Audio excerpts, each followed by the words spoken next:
கேள்வி நேரம் நிகழ்ச்சிக்காக உங்கள் அனைவரையும் அன்போடு வரவேற்கின்றேன். இன்றைய கேள்வி நேரம் நிகழ்ச்சியில் நம்ம என்ன தலைப்பில் விவாதிக்க போகிறோம் பார்க்கலாம். இன்று நம்ம விவாதத்திற்காக எடுத்துக்கொண்டிருக்கக்கூடிய தலைப்பு என்பது ஆர்கே நகர் தொகுதியில் தமிழக முதலமைச்சர் ஜெயலலிதா அவர்கள் நலத்திட்ட உதவிகளை எல்லாம் வழங்கியிருக்கிறார். கிட்டத்தட்ட 180 கோடி மதிப்பான முடிவுற்ற திட்டங்கள் அதெல்லாம் வழங்கியிருக்கிறார்கள். இது என்ன விவாதமாக மாறியிருக்கிறது என்றால், கிட்டத்தட்ட அதிமுக அரசு தன்னுடைய தேர்தல் பிரச்சாரத்தையே நலத்திட்ட உதவிகள் மூலமாக ஆரம்பித்திருக்கிறதோ அப்படின்ற கேள்வியும் விமர்சனமும் எழுந்திருக்கிறது. வாட்ஸ்அப்பில் மட்டுமே குரல் கொடுத்து கொண்டிருந்த முதலமைச்சர் ஆர்கே நகர் தொகுதிக்கு வந்திருக்கிறார் என்றால் தேர்தல் நெருக்கடி தான் காரணம் என்று திமுக தரப்பு சொல்லியிருக்கிறது. ஆட்சி முடிவுறக்கூடிய வேளையில் ஏராளமான அரைகுறை திட்டங்களை அறிவித்துக் கொண்டிருக்கிறார் அப்படின்ற விமர்சனத்தையும் திரு ஸ்டாலின் அவர்கள் தெரிவித்திருக்கிறார்கள்.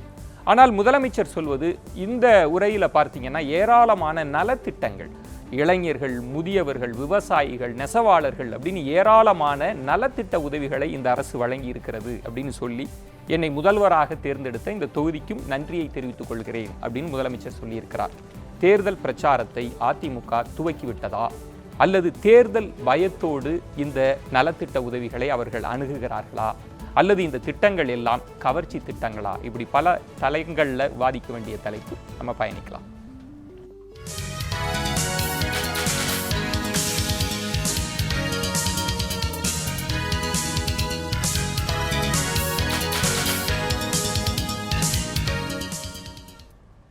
மீண்டும் வரவேற்கின்றேன். ஆர்கே நகர் தொகுதியில் தமிழக முதலமைச்சர் ஜெயலலிதா வழங்கியிருக்கக்கூடிய நலத்திட்ட உதவிகள், இதன் பின்னணியில் இருக்கக்கூடிய அரசியல், இது பற்றி தான் நம்ம விவாதிக்க இருக்கிறோம். நான் கருத்துரையாளர்களை உங்களுக்கு அறிமுகம் செய்கின்றேன். திரு ஷேக் தாவூத், தமிழ் மாநில முஸ்லீம் லீக். வணக்கம். திரு மார்க்சிஸ்ட் கம்யூனிஸ்ட் கட்சியிலிருந்து திரு அருணன் அவர்கள். வணக்கம். வணக்கம். பாமகவிலிருந்து திரு ராமகண்ணியப்பன். வணக்கம். திராவிட முன்னேற்ற கழகத்திலிருந்து திரு சரவணன். 4 பேருக்கும் வணக்கம். தேர்தல் நெருங்கிவிட்டது. திரு ஷேக் தாவூத், உங்களிடம் தொடர்ச்சியாக பார்த்தா பத்திரிகைகளில் நலத்திட்ட உதவிகளாக தொடர்ந்து வந்துட்டே இருக்கிறது. பக்கம் பக்கமாக அதிமுக அரசு இந்த தேர்வு முடிகிற நேரத்தில் கடைசி 5 நிமிஷத்தில் மாணவர்கள்லாம் கடன்னு எழுதுவாங்க.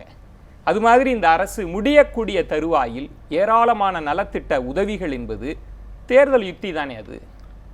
அதாவது இந்த அரசு என்பதே மக்கள் நல அரசு.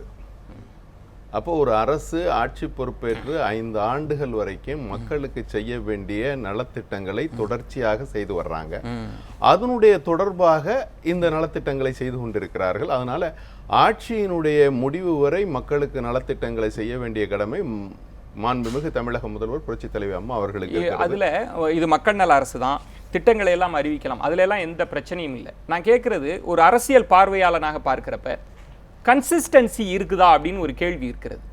முடியக்கூடிய தருணத்துல நீங்க பத்திரிகைகளில் விளம்பரங்களை பார்க்கலாம், அவ்வளவு நலத்திட்ட உதவிகள்லாம் வழங்கிட்டே இருக்காங்க. இப்போ ரொம்ப விளையாட்டா சொல்லுவாங்க, தேர்தல் நேரத்துல ரோடு போடுவதை போல, சாலைகள் போடுவதை போல இவ்வளவு நலத்திட்ட உதவிகள் ஏன் தேர்தல் நெருங்குறப்ப நீங்க பண்றீங்க? ஏன் அது முதல்ல பண்ணதெல்லாம் அப்ப நீங்க பாக்கலையா? இல்ல, நீங்க தொடர்ச்சியா சொல்லுங்களேன். அது தொடர்ச்சியா இருக்கு. ஏகப்பட்ட இது இவருடைய கவர்னருடைய நன்றி உரையிலே அம்மா அவர்கள் சொல்லி இருக்கிறாங்க.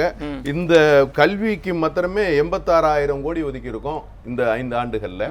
அந்த கல்வி தொடர்ச்சி நடந்துட்டு இருக்கு. அதே மாதிரி பெண்களுக்கான நலத்திட்டங்கள் பண்ணியிருக்கிறோம், விவசாயிகளுக்கான நலத்திட்டங்கள் பண்ணியிருக்கிறோம், மீனவர்களுக்கான நலத்திட்டங்கள் பண்ணியிருக்கிறோம், சுகாதாரத்திற்கான நலத்திட்டங்கள் பண்ணியிருக்கிறோம். இது எல்லாமே தொடர்ச்சியாக பண்ணிக்கிட்டு இருக்கோம். நம்ம பத்திரிகைகளே பார்க்கிறப்ப தேர்தல் நெருங்குறப்பதான் ரொம்ப அளவுக்கு அதிகமாக வந்துட்டே இருக்கிறது. அதாவது உங்களுடைய கவனங்கள் அதிகமாக இல்ல, அரசு கவனம் இருக்குது. விளம்பரத்தை கொடுத்து எங்கள்கிட்ட நீங்க தான் கவனத்தை ஈர்க்கிறீங்க. இல்ல, அதாவது நாங்க கவனத்தை அதிகமாக குவிக்கல. செய்ய வேண்டிய கடமைகளை அரசு செவ்வனே செய்து கொண்டிருக்கிறது. அதனுடைய தொடர்ச்சியாக எல்லாத்தையும் பண்ணிட்டு இருக்கோம்.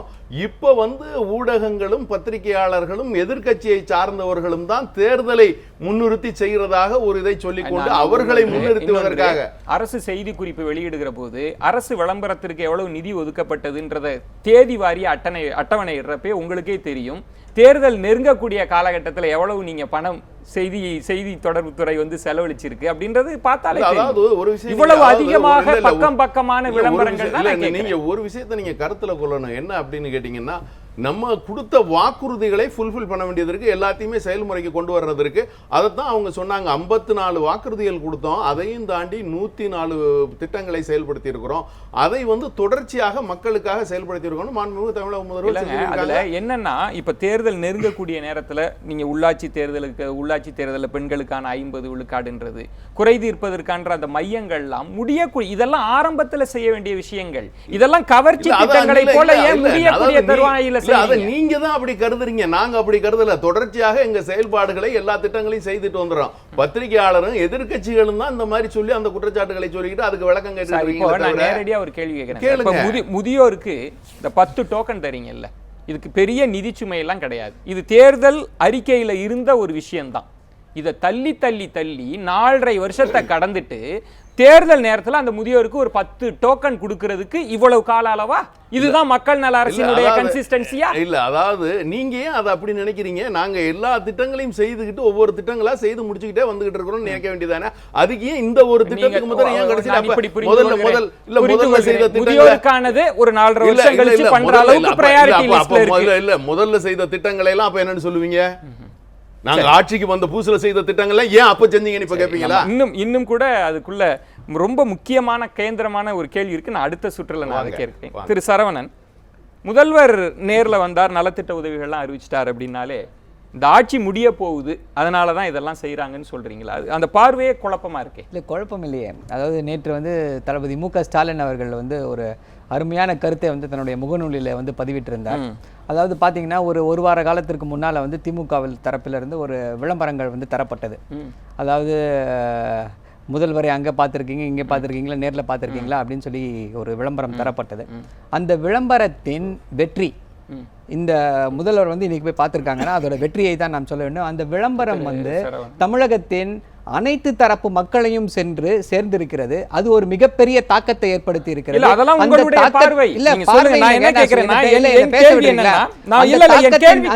அதுதான் அந்த தாக்கத்தின் விளைவு தான் இன்னைக்கு போய் பார்த்திருக்காங்க. அதாவது தமிழகத்துல சென்னையில மக்கள் வந்து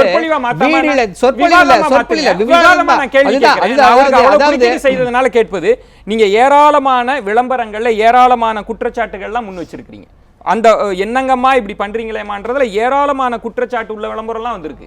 அதுல அவங்க ஒரு முறை போய் பார்த்ததை வந்து காக்கா உட்கார பணம்பழம் விழுந்ததை போல இது எங்களுக்காக தான் அவங்க போனாங்கன்னு எப்படி சொல்ல முடியும்? எங்களுக்காக போல வேற என்ன இருக்கு? அப்படி இல்ல. ஒரே விஷயம் அதாவது வந்து இந்த வரலாறு காணாத அந்த வெள்ளத்துல வந்து அரசாங்கத்தின் செயலற்ற தன்மையில ஏற்பட்ட அந்த வெள்ளத்துல வந்து போய் வெள்ளத்தில் மக்கள் கதறிய பொழுது, வீடிலிருந்து தவித்த போது எங்கேயுமே அவர்களை போய் சென்று சந்திக்காமல் தவிர்த்து விட்டு அவ்வளவு குற்றச்சாட்டுகள், அவ்வளவு விமர்சனங்கள் எழுத போலும் அதை போது கண்டுகொள்ளும். ஏன்னா எலெக்ஷன் வரல. அவங்க என்ன நினைச்சாங்க அப்படின்னா எலெக்ஷன் இந்த இது வந்து ஒரு பெரிய இதை தாக்கத்தை ஏற்படுத்தாதுன்னு நினைச்சாங்க. ஆனால் அது ஒரு பெரிய தாக்கத்தை ஏற்படுத்திய உடன் வேறு வழி இல்லாமல் அவர் வந்து ஒரு செயல்படாத முதல்வர் என்ற ஒரு பிம்பம் எங்கே விழுந்து விடுமோ, வெளியே வராத முதல்வர் என்ற பிம்பம் வந்து ரொம்ப ஸ்ட்ராங்கா வந்து அவங்க மேல போய் உட்கார்ந்து விடுமோ அப்படின்ற பயத்துல தான் போய் பார்த்திருக்காங்க.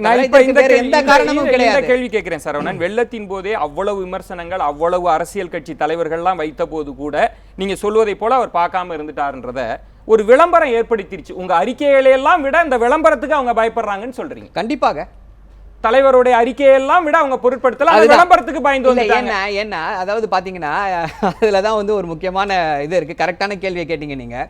அதாவது இந்த 4.5 ஆண்டு காலமாக இந்த அதிமுக அரசு வந்து எப்படி ஒரு செயல்படாத அரசாக இருக்கிறது என்பதை வந்து தலைவர் கலைஞரும் தளபதி மு க ஸ்டாலின் அவர்களும் தொடர்ந்து வந்து ஒரு அறிக்கைகளின் வாயிலாக, போராட்டங்களின் வாயிலாக அதை வந்து தொடர்ந்து சொல்லிக்கொண்டே வருகிறார்கள். ஆனால் அதை வெளிக்கொணர வேண்டிய ஊடகங்கள் வந்து அதன் கடமையிலிருந்து தவறி அது போன்ற ஒரு சம்பவமே நடக்காதது போல ஏதோ இங்க வந்து ஒரு தேனும் பாலாரும் ஓடுகின்ற ஒரு ஆட்சியை போல ஒரு பிம்பத்தை ஏற்படுத்தி இருந்தார்கள். அதனால் வேறு வழி இல்லாமல் தமிழ்நாட்டில் இருக்க அனைத்து ஊடகங்களுமே அதைத்தான் செய்து கொண்டிருந்தது. கண்டிப்பாக திமுகவுக்கு எதிராக இல்ல, அதிமுகவுக்கு ஆதரவாக செயல்பட்டு, ஆமா, தலைவர் கலைஞர் எத்தனையோ தடவை வந்து தலைவர் கலைஞர் வந்து அதை பற்றி அறிக்கையாக கொடுத்திருக்கிறார். அந்த விளம்பரங்களுக்காக இது மாதிரி நடக்குது. அதனால அந்த விளம்பரத்தின் மூலமாக வேற வழி தெரியாம ஒரு யுத்தியாக அந்த விஷயத்தை விளம்பரமா போட்ட உடனே, முதல் பக்கத்துல போட்ட உடனே அது அனைத்து மக்களையும் சென்று அடைந்து விட்டது. சென்று அடைந்தவுடன் எலெக்ஷன் வந்து கிட்ட வரப்போகுது, எங்கே அந்த அவப்பேர் வந்து விடுமா என்ற ஒரே காரணத்துக்காக அவங்க வந்து போய் பண்ணிருக்காங்க. ரெண்டு தரப்பாக இருக்கிறது, நம்ம அது பற்றியும் வாதிக்க வேண்டியிருக்கிறது. ஆனால் நீங்கள் மக்கள் நல கூட்டணி சார்பாக நீங்களும் தேர்தல் நேரத்தில் இருக்கிறதுனால அவங்க நலத்திட்ட உதவிகள் எவ்வளவு தூரம் திட்டங்கள் இருக்கு, முடித்த திட்டங்கள், இனி தொடக்க விழா திட்டங்கள்னு நிறைய அறிவிக்கிறாங்கல்ல, இதெல்லாம் மக்கள் விரும்பத்தான் செய்வாங்க. அது உங்களுக்கு பாதிப்பை ஏற்படுத்தாதா? அதாவது இன்றைய தினம் முதல்வர் அவர்கள் ஆர்கே நகர மக்கள் மத்தியில் போய் நின்று பேசும்போது உங்களையெல்லாம் பார்ப்பதில் நான் ரொம்ப மகிழ்ச்சி அடைகிறேன் என்று பேசியிருக்காங்க. எனக்கு ஆச்சரியம் என்னன்னா, மக்களை நேரடியாக சந்திப்பதில் இவருக்கு மகிழ்ச்சி என்றால் ஏன் இவ்வளவு நாளாக அந்த மகிழ்ச்சியை அவங்க அடையலை என்று தான் நான் நினைச்சேன். போயிருக்கலாம்ல, பெரு வெள்ளம். அருணன், நான் ஒரு குறுக்கீடு. இப்போ ஒருத்தரை பார்த்துட்டு உங்களை சந்திச்சதுல ரொம்ப மகிழ்ச்சின்னா ஏன் எப்போதுமே பார்த்துக்கிட்டே இருக்க வேண்டியதானேன்ற ஒரு கேள்வி எப்படி தர்க்கபூர்வமா நியாயமா இல்ல அது என்னன்னா, ஏற்கனவே அவரை பார்க்கிற வாய்ப்பு இருந்தும் தவற விட்டா இப்ப அதை சொல்லும் போது நாங்க அதை கேட்கத்தானே செய்வோம். ஆர்கே நகர் மக்களை பார்ப்பதில் நான் பெருமகிழ்ச்சி. இப்ப நாம என்ன சொல்றோம், இதே ஆர்கே நகர் மக்கள் இந்த பெருவெள்ளத்தால் பாதிக்கப்பட்ட பொழுது எட்டி பார்த்துட்டு காரை விட்டு இறங்காமல் வாக்காள பெருமக்களை ஆரம்பிச்சு காலில் நீர் கூட நினையாமல் வெள்ள சேதத்தை பார்வையிட்ட ஒரு முதல்வர். அதைத்தான் நாங்கள் அன்னைக்கு கடுமையாக விமர்சனம் பண்ணோம். அதை விட கொடுமைங்க, அங்கேயாவது போனாங்க, இப்ப மீண்டும் ஆர்கே நகருக்கு போயிருக்காங்க. அவங்க தொகுதிங்கிறதுனால சென்னையை போல மிக மோசமாக பாதிக்கப்பட்ட ஒரு மாவட்டம் கடலூர் மாவட்டம். கடலூர் மாவட்ட வெள்ளச்சேதத்தை இதுவரை நேரில் போய் சாலை வழியாக போய் அவங்க இன்னும் பார்க்கவே இல்லை. நலத்திட்ட உதவிகள் அறிவிக்கப்பட்டதா இல்லையா? நான் என்ன கேட்கிறேன், நீங்க முதலமைச்சரோட பிசிக்கல் பிரசன்ஸை தான் பெருசா நினைக்கிறீங்களா? இல்ல அதுவும் முக்கியம். எங்க ஒரு ஜனங்கள் தவிக்கும் போது, லட்சக்கணக்கான ஜனங்கள் தவிக்கும் பொழுது நாம தேர்ந்தெடுத்த நம்முடைய முதல்வர் என்று அந்த மக்கள், சாதாரண மக்கள் நினைக்கக்கூடிய ஒரு தலைவர் அங்க நேர களத்துல வர்றது எவ்வளவு பெரிய ஆறுதலாக அவங்களுக்கு இருக்கும். உண்மையிலேயே அவங்க முதல்வர் தன்னுடைய கடமையில் தவறிவிட்டாங்கிறேன். ஆகவே மக்கள் நல கூட்டணி உட்பட பல எதிர்க்கட்சிகளும் கடுமையாக விமர்சித்தாங்க. அதுவும் ஒரு காரணம் இன்றைக்கு அவங்க தொகுதிக்கு வந்திருக்கிறது. இரண்டாவது மிக முக்கிய காரணம் நீங்க ஏற்கனவே ஆரம்பத்தில் சொன்னது போல தேர்தல். அதுதான் இருக்கிற நிர்பந்தம். தேர்தல். அதை தாண்டி திரு சரவணன் அவர்கள் சொல்றாங்க, ஊடகங்கள்லாம் கூட இதெல்லாம் எதிராக இருந்த போது, அதிமுகவுக்கு ஆதரவாக, அவருடைய வார்த்தை பிரயோகம் அதிமுகவுக்கு ஆதரவாக இருந்த போது எங்களுடைய ஒரு விளம்பரம் தான் முதலமைச்சரை கொண்டு நிறுத்தியது மக்கள் முன்னு சொல்றதை எப்படி பார்க்கிறீங்க? ஏன்னா நீங்க மக்கள் நல பாமகலாம் சொல்றப்ப ஒரு விளம்பரம் தான். இல்ல, நீ சரியா கேட்டீங்க. எல்லா ஊடகங்களுமான திரும்ப திரும்ப கேட்டீங்க. சிக்கல் என்னன்னா, பல பத்திரிகைகள், குறிப்பா நான் ஒரு வித்தியாசத்தை பார்க்கிறேன். நம்முடைய தொலைக்காட்சி ஊடகங்களை விட பல பத்திரிகைகள் பொதுவாகவே தமிழ்நாட்டில் அது ஒரு சாபக்கேடுன்னு நினைக்கிறேன். மாநிலத்தை யார் ஆட்சிக்கு வந்தாலும் அந்த ஆளுங்கட்சிக்கு சாதகமாக செயல்படுவது, செய்திகளை தருகிற முறையிலிருந்து அறிக்கைகளை வெளியிடுகிற விதம் வரை நீங்க பார்த்தீங்கன்னா மாநிலத்தினுடைய ஆளுங்கட்சிக்கு சாதகமாகத்தான் பெரும்பாலான பத்திரிகைகள் நடந்து கொண்டன, இப்பொழுதும் நடந்து வருகின்றன. ஒரு விளம்பரம் இது இந்த சூழல் என்பது உண்மை. அவர்லேருந்து நான் மாறுபடுறேன். அவரை சகல பத்திரிகைகள் நான் ஏற்கல, ஆனா பெரும்பாலான பத்திரிகைகள் இந்த சூழலில் அவங்க ஒரு விளம்பரம் கொடுக்கறாங்க. அதுக்கான சக்தி அத்தனை கோடி ரூபாய் திமுக எப்படி வந்துச்சு?